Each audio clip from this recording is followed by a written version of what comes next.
ساری دنیا کو چیلنج ہے کہ اس طریقے سے سورہ توبہ کے آخری 2 آیات کا وظیفہ پڑھو، پھر بھی آپ محروم رہیں گے تو پھر خدا نخواستہ میں جھوٹا ہوں گا، میں نے کبھی جھوٹ بولا ہی نہیں، نہ انشاءاللہ بولوں گا۔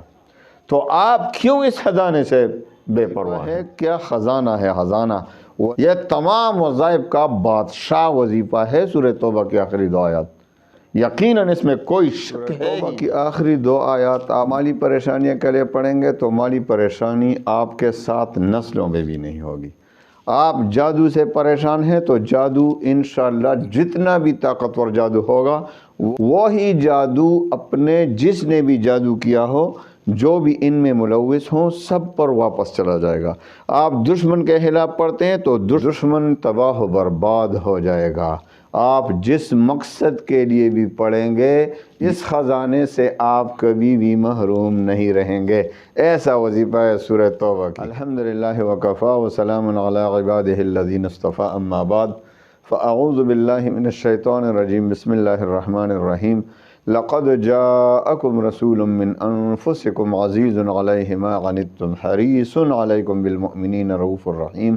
فَإِن تَوَلَّوْا فَقُلْ حَسْبِيَ اللَّهُ لَا إِلَهَ إِلَّا هُوَ عَلَيْهِ تَوَكَّلْتُ وَهُوَ رَبُّ الْعَرْشِ الْعَظِيمِ صدق اللہ مولانا العظیم۔ السلام علیکم ورحمۃ اللہ وبرکاتہ۔ پیارے بھائیو بہنوں، سورہ توبہ کی آخری 2 آیات تو یقیناً آپ کو پتہ ہے کہ بہت بڑا خزانہ ہے۔ یقیناً اللہ تعالیٰ کی بہت سی نعمتیں ہیں۔ سارا قرآن دیکھو، قرآن بہت بڑا اعجاز، بہت بڑا معجزہ، بہت بڑی نعمت، ایک ایک حرف، ایک ایک لفظ، ایک ایک حرف اس سارا نعمتوں سے بھرا ہوا ہے، لیکن کوئی ہے جو قرآن سے فائدہ اٹھائے؟ یہ قرآن اللہ تعالیٰ نے ہمیں صرف الماری میں رکھنے کے لیے نہیں بھیجا ہے۔ یاد رکھیں، اللہ تعالیٰ قرآن عظیم کے متعلق پوچھے گا بھی کہ میں نے قرآن اپنا کتاب، اپنا کلام، اور قرآن عظیم کو تو یہ بھی فضیلت حاصل ہے تمام کتابوں پر کہ وہ کلام اللہ بھی ہے، کتاب اللہ بھی ہے۔ کلام اللہ بھی ہے، کتاب اللہ بھی ہے۔ اور تورات، زبور، انجیل وہ کتاب اللہ تو ہے لیکن کلام اللہ نہیں۔ تو اس میں قرآن عظیم کو بہت بڑی فضیلت حاصل ہے۔ کوئی ہے جو اس خزانے سے فائدہ اٹھائے؟ اللہ کی قسم قرآن عظیم بہت ہی بڑا عظیم دولت، عظیم خزانہ ہے، لیکن کوئی بدقسمت ہی اس سے محروم رہے گا۔ صرف بدقسمت لوگ اس سے محروم رہیں گے۔ بہت سے لوگ ایسے ہیں جو آج قرآن سے غافل ہیں، اسی وجہ سے ان پر یہ زندگی تنگ ہو رہی ہے۔ روز بروز، قدم بقدم ان پر یہ زندگی، یہ زمین جو اس کے باوجود کہ بہت بڑا ہے لیکن اس پر تنگ ہے۔ وہ کہتے ہیں یار خودکشی کر لوں یا کیا کر لوں۔ بھئی خودکشی کیوں کرتے ہو؟ قرآن سے دل لگاؤ۔ قرآن سے دل نہیں لگاتے اس لیے آپ خودکشی کے لیے تیار ہو رہے ہیں۔ آپ اس زندگی سے بالکل بیزار ہو چکے ہیں۔ کیوں؟ کیونکہ قرآن سے دل نہیں لگایا، حضور پاک صلی اللہ علیہ وسلم کے نقش قدم پر نہیں چل رہے، تو اسی وجہ سے زندگی سے بیزار، یہ ساری جو زمین ہے آپ پر تنگ ہو رہی ہے۔ رزق کی تنگی، دشمنوں کا خوف، جادو کا خوف، ہر طرف بندشوں کی آوازیں لگ رہی ہیں۔ مجھ پر بندش، میرے کاروبار پر بندش، میرے رشتوں پر بندش، میرے گھر میں لڑکیاں ہیں ان کے رشتے نہیں آ رہے، بچیاں ہیں ان کے رشتے نہیں آ رہے۔ ساری زمین، سارے مشکلات اسی وجہ سے ہے کہ ہم نے آج حضور پاک صلی اللہ علیہ وسلم کا نقش قدم اور قرآن عظیم سے دل نہیں لگایا۔ تو آئیے میں قرآن عظیم کا ایک ایسا وظیفہ آپ کو دیتا ہوں۔ سورہ توبہ کی آخری 2 آیات دیکھو، کتنا بڑا خزانہ ہے۔ اللہ کی قسم، خزانہ کیا چیز ہوتا ہے؟ یہ خزانوں کا خزانہ ہے، خزانوں کا خزانہ ہے۔ کوئی ہے جو اس سے فائدہ اٹھائے؟ میرا چیلنج ہے، جو بھی اس طریقے سے پڑھے گا وہ کبھی محروم نہیں رہے گا۔ میری ساری دنیا کو چیلنج ہے کہ اس طریقے سے سورہ توبہ کے آخری 2 آیات کا وظیفہ پڑھو، پھر بھی آپ محروم رہیں گے تو پھر خدا نخواستہ میں جھوٹا ہوں گا۔ ایسا ہو ہی نہیں سکتا، میں نے کبھی جھوٹ بولا ہی نہیں، نہ انشاءاللہ بولوں گا۔ تو آپ کیوں اس خزانے سے بے پرواہ ہیں؟ تو آئیے انشاءاللہ تمام پریشانیوں کا حل اس میں موجود ہے۔ آپ کو مالی پریشانی ہو، مالی پریشانی انشاءاللہ آپ کے آنے والی نسلوں میں بھی نہیں ہوگی۔ آپ کو جادو کی پریشانی ہے، جادو سے پریشان ہے، جادو کسی کا باپ بھی آپ پر جادو نہیں کر سکے گا، بلکہ جس نے بھی جادو کیا ہے وہ ان پر واپس پلٹ جائے گا۔ آپ دشمنوں سے پریشان ہیں تو دشمن ایسے تباہ و برباد ہو جائیں گے کہ ان کو اپنی تباہی کا پتہ ہی نہیں چلے گا کہاں سے تباہ ہوئے، کہاں سے برباد ہوئے۔ آپ کا کاروبار نہیں چل رہا، ایسا کاروبار چمکے گا کہ آپ بھی یاد رکھیں گے انشاءاللہ العزیز۔ آپ نے سورہ توبہ کی آخری 2 آیات کے وظیفے بھی پڑھے پھر بھی کام نہیں ہوا تو آج اس وظیفے کو بھی ٹرائی کریں، آزما لیں، انشاءاللہ کبھی محروم نہیں ہوں گے۔ یہ میرا چیلنج ہے۔ تو آئیے وظیفے کی طرف آتے ہیں۔ وظیفہ ہے کیا؟ خزانہ ہے، خزانہ۔ یہ تمام وظائف کا بادشاہ وظیفہ ہے سورہ توبہ کی آخری 2 آیات۔ یقیناً اس میں کوئی شک ہے ہی نہیں کہ یہ تمام خزانوں کی چابی ہے، یہ تمام خزانوں، تمام وظائف کا بادشاہ وظیفہ ہے۔ تو آئیے میں آپ کو ایسا وظیفہ آج دے دوں کہ انشاءاللہ العزیز آج کے بعد آپ کو کسی دوسرے وظیفے کی ضرورت بھی نہیں پڑے گی اگر اس پر آپ نے صحیح طریقے سے عمل کیا۔ اجازت عام ہے، کوئی بھی اجازت نہ مانگے۔ آپ کو پتہ ہے میرے وظائف کی اجازت عام ہوتی ہے، کسی دوسرے کی طرح یہ نہیں کہتا کہ میرے چینل کو سبسکرائب کرو۔ چینل کو سبسکرائب کرنے سے اجازت نہیں ملتی، یہ بھی بتا دوں، یہ تو خود غرضی ہے۔ ہمارے مشائخ ہم کو کس طرح اجازت دیتے تھے اور اجازت کا طریقہ کیا ہے یہ سن لے۔ شریعت کی پابندی ضروری ہے، شریعت کی پابندی ضروری ہے اجازت کے لیے۔ جو بھی میری آواز سن رہے ہیں، جو عاملین حضرات، ان کو بھی چاہیے خود غرضی سے کام نہ لیں، اللہ کے لیے وظائف دیں۔ اللہ کے لیے جو اجازت کا طریقہ ہے وہ آپ کو مشائخ نے اس طرح اجازت دی ہے۔ تو شریعت کے مطابق پابندی کا نام اجازت ہے۔ اب آئیے شرائط کون سے ہیں؟ 5 وقت کی نماز۔ دیکھو 5 وقت کی نماز نہیں پڑھے گا تو آپ کا وظیفہ کام ہی نہیں کرے گا۔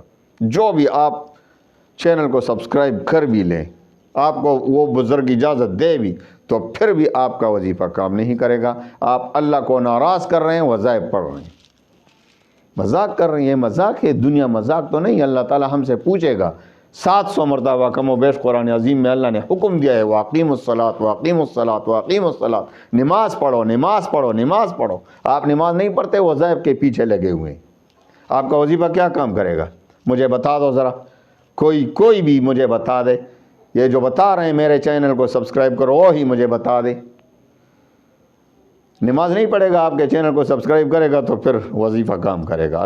انا للہ و انا الیہ راجعون، ولا حول ولا قوت الا باللہ۔ تو میرے پیارے بھائیو بہنوں، پابندی نماز کی ضروری ہے 5 وقت۔ اللہ راضی ہوگا تو وظیفہ کام کرے گا نا۔ اللہ راضی ہوگا تو ہمارے وظیفے کو قبول کرے گا، ہماری دعا سن لے گا، قبول کرے گا۔ لیکن اگر خدا نخواستہ اللہ ناراض ہو تو وظیفہ کون قبول کرے گا؟ کون قبول کرے گا؟ یہ تو نہ میرا کام ہے، نہ تیرا، نہ کسی اور دوسرے بزرگ کا، نہ کسی فرشتے کا۔ قبول کرنے والا کون ہے؟ اللہ۔ تو اللہ کو راضی کرنا پڑے گا نا۔ تو 5 وقت کی نماز ضروری ہے۔ دوسری بات، رزق کی حلال کی طلب۔ حدیث میں آتا ہے بھائی، حدیث میں آتا ہے کہ جس پیٹ میں حرام پڑا ہو، جس کا لباس حرام، جس کا کھانا پینا حرام، تو اس کی دعا کیوں کر قبول ہوگی؟ یہ تو حدیث مبارک حضور پاک صلی اللہ علیہ وسلم کا قول کا مفہوم بیان کر رہا ہوں۔ تو حرام سے بچ کر رہیں تب وظیفہ کام کرے گا۔ حرام سے آپ نہیں بچتے اور وظیفے پڑھ رہے ہیں تو کس طرح کام کرے گا حدیث کے مطابق؟ تیسری بات، یہ میں اپنے دل کا درد آپ کو بیان کر رہا ہوں۔ تیسری بات، اللہ تعالیٰ پر یقین اور اعتماد کامل ہو۔ آپ کو اللہ تعالیٰ پر یقین ہو کہ ضرور میری دعا سن لے گا۔ اللہ تعالیٰ بہت مہربان ہے، 70 ماہوں سے زیادہ اس کا کرم ہے اپنے بندوں پہ، مہربان ہے، محبت ہے اپنے بندوں سے۔ تو کس طرح وہ میری دعا کو رد فرمائے گا؟ حدیث قدسی میں بھی آتا ہے نا کہ اللہ تعالیٰ فرماتے ہیں کہ میں اپنے بندے کے ساتھ اس کے ظن و گمان کے مطابق ہی معاملہ فرماتا ہوں۔ جس طرح مجھ پر گمان رکھے گا میں اسی کے مطابق کروں گا۔ تو جس کو اللہ پہ یقین ہو تو اللہ تعالیٰ اسی کے مطابق کرے گا۔ جس کو شک ہو رہا ہو کہ بھائی میرا وظیفہ تو کبھی کام ہی نہیں کرتا، یار دعائیں میں نے بہت مانگی کبھی قبول، چلو یہ بھی پڑھتا ہوں، شک ہو رہا ہے تو اللہ پہ شک کر رہے ہیں تو اللہ تعالیٰ اس کو رد فرما دیتے ہیں حدیث قدسی کے مطابق۔ چوتھا اور آخری شرط، وظیفے کا تلفظ ٹھیک ہو۔ ابھی سورہ توبہ کی آخری 2 آیات آپ صحیح طور سے پڑھ سکتے ہیں، جلی غلطیاں تو نہیں کر رہے ہیں۔ تجوید کے ساتھ قرآن سیکھا ہے آپ نے، تو جو بھی وظیفہ ہو اس کا تلفظ تو ٹھیک ہونا، ویسے پورے قرآن کو صحیح طریقے سے پڑھنا ضروری ہے مسلمان کے لیے۔ تو آئیے ان 4 شرائط کی روشنی میں آپ کو وظیفہ دیتا ہوں، انشاءاللہ العزیز، انشاءاللہ العزیز، انشاءاللہ العزیز یہ وظیفہ آپ کی ہر مراد کے لیے کافی ہو جائے گا۔ یہ وظیفہ آپ کی ہر مشکل کو حل فرمانے میں اللہ تعالیٰ مدد فرمائے گا۔ یہ وظیفہ آپ کے ہر حاجت کے لیے انشاءاللہ کافی و شافی۔ تو آئیے وظیفے کی طرف آتے ہیں۔ آپ نے رات کو اٹھنا ہے، مشکل ہے تو بھائی اپنی حاجت کے لیے اٹھ بھی نہیں سکتے آپ، رات کو تہجد نہیں پڑھتے آپ، تہجد کی نماز کو ویسے کریں کہ تہجد کی نماز باقاعدگی سے پڑھا کریں، کیونکہ جو بھی چاہتا ہے کہ مجھے آخرت میں بڑے بڑے درجے حاصل ہوں، بڑے بڑے درجات اللہ تعالیٰ مجھے عطا فرمائے، تو بھائی رات کو اٹھا کریں۔ اللہ کے سامنے جو سب لوگ سوئے ہوئے ہیں، آپ مصلی بچھا کر اللہ کے سامنے گڑ گڑا رہے ہیں، نماز پڑھ رہے ہیں، رو رہے ہیں، دعائیں مانگ رہے ہیں۔ اللہ تعالیٰ کتنا خوش ہوگا اس بندے سے، تو خود جب خوش ہوگا تو ضرورتیں بھی پوری فرمائے گا۔ دیکھو ایک حدیث میں آتا ہے کہ جو بھی رات کو اٹھتا ہے اور اللہ کے سامنے روتا ہے، اپنی گناہوں پہ روتا ہے، توبہ کرتا ہے، تو اللہ تعالیٰ فرماتے ہیں اے فرشتوں دیکھو میرے بندے کو، اس کو پتہ ہے کہ میرے سوا اس کا کوئی معبود نہیں، وہ اس لیے مجھے فریاد کر رہا ہے، رو رہا ہے، تو میرے فرشتوں آپ گواہ رہنا، تم سب گواہ رہنا کہ میں نے اس کے تمام گناہوں کو معاف کر دیا۔ سبحان اللہ کہو، آپ بھی کہیں سبحان اللہ۔ حدیث کا مفہوم بیان کر رہا ہوں۔ پھر اللہ تعالیٰ فرماتے ہیں فرشتوں اس کے کچھ چند حاجات بھی ہیں، اس کے کچھ حاجات بھی ہے دل میں کچھ مقاصد بھی ہیں، لیکن اس کو ابھی پورا نہیں کرنا ہے، اس کو ابھی جلدی پورا نہیں کرنا ہے۔ فرشتے کہتے ہیں اللہ تعالیٰ یا اللہ کیوں؟ کیونکہ آپ نے گناہ بھی معاف فرما دیے، تو اس کے حاجات کیوں پوری نہیں فرما دیتے؟ تو اللہ تعالیٰ کیا فرماتے ہیں؟ سن لو میرے پیارے بھائیوں بہنوں، دل کے کانوں سے سن لو۔ اللہ تعالیٰ فرماتے ہیں مجھے میرے بندے کی یہ فریاد بہت پسند ہے، مجھے اپنے بندے کی یہ فریاد بہت پسند ہے، میں چاہتا ہوں کہ چند دن یہ میرے لیے فریاد کریں، اسی طرح روئے میرے سامنے، اور پھر اس کی حاجت پوری کروں گا۔ پیارے بھائیو بہنوں، اس اتنے کریم ذات سے ہمارا واسطہ ہے۔ ہمارا اللہ ہمارے حاجات کو پورا کرنے سے عاجز نہیں، اس کی حکمتیں ہوتی۔ اگر ہمارے حاجات پورا کرنے میں تھوڑا تاخیر ہو جائے تو اس میں اللہ تعالیٰ کی حکمتیں ہوتی ہیں، اللہ تعالیٰ خوب جانتا ہے، ہم نہیں جانتے۔ تو پیارے بھائیو بہنوں، رات کو اٹھا کریں، بہت خوشی ہوگی، آپ کو سکون ملے گا۔ تو رات کو یہ وظیفہ پڑھنا ہے، 2 رکعت صلاۃ حاجت کے پڑھنا ہے۔ اے میرے اللہ ان سب کو توفیق دے، اس رات کو اٹھنے کی، تہجد کی نماز پڑھنے کی، اس کا لذت چکھنے کی، سب کو توفیق عطا فرمائے، اور جو بھی ان کے حاجات ہوں اللہ تعالیٰ اس وظیفے سے پہلے ہی پورا فرما دے۔ جو بھی میری یہ باتیں سن رہا ہے، دل کی کانوں سے سن رہے ہیں، اللہ تعالیٰ اس وظیفے کو کرنے سے پہلے ہی ان کے حاجات پورا فرما، ان کے تمام حاجات کو اپنے خزانہ غیب سے پورا فرما۔ تو رات کو اٹھ کر پہلے تہجد پڑھیں، جتنی آپ کی مرضی، جتنا آپ پڑھ سکتے ہیں، 2 رکعت، 4 رکعت، 3 رکعت، 8 رکعت، 10، 12، جتنا بھی۔ آخر میں صلاۃ حاجت کے 2 رکعت پڑھنے ہیں۔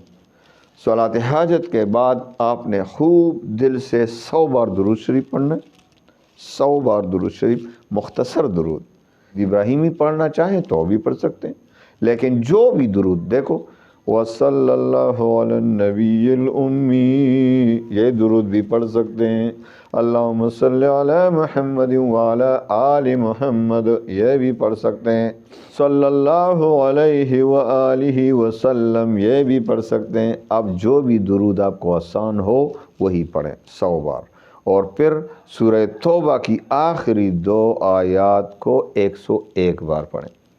101 بار پڑھنے کے بعد خوب دل سے پڑھیں، صحیح طریقے سے پڑھیں، جلدی جلدی اتنا نہیں پڑھیں کہ آپ کے الفاظ، آپ کے حروف صحیح طریقے سے ادا نہ ہو۔ تو صحیح طریقے سے پڑھیں۔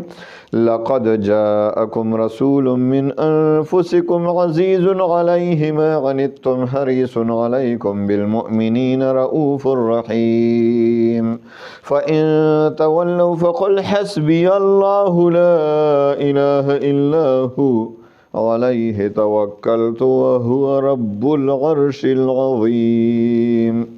101 بار اسی طریقے سے پڑھیں، اتنا زیادہ تیز نہیں پڑھنا ہے اور صحیح طریقے سے سیکھنا ہے پہلے۔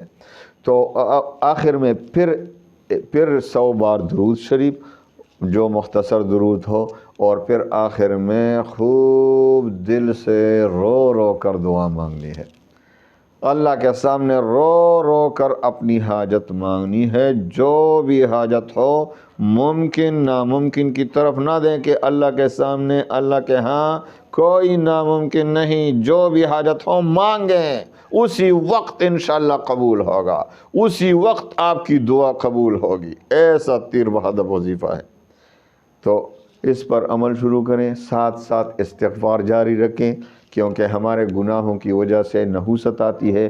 گناہوں سے توبہ کریں، استغفار کریں، اور ساتھ وظیفہ بھی پڑھیں۔ انشاءاللہ ایک ہی رات میں آپ کی حاجت پوری ہو جائے گی۔ حاجت پوری نہ ہو تو تہجد بھی جاری رکھیں، تہجد تو ہمیشہ جاری رکھیں، اور یہ وظیفہ آپ نے 40 دن تک پڑھنا ہے مسلسل۔ انشاءاللہ العزیز جو بھی مقصد ہوگی، جو بھی حاجت ہوگی، 40 دن سے پہلے آپ کی حاجت پوری ہو جائے گی۔ اللہ تعالیٰ تمام مسلمانوں کو صحیح طریقے سے عمل کرنے کی توفیق دے۔ اللہ تعالیٰ ہمیں اس خزانے سے فائدہ اٹھانے کی توفیق عنایت فرمائے، اور اللہ تعالیٰ تمام مسلمانوں کے غموم، ہموم، پریشانیوں کو خوشیوں میں بدل دے۔ وآخر دعوانا ان الحمد للہ رب العالمین۔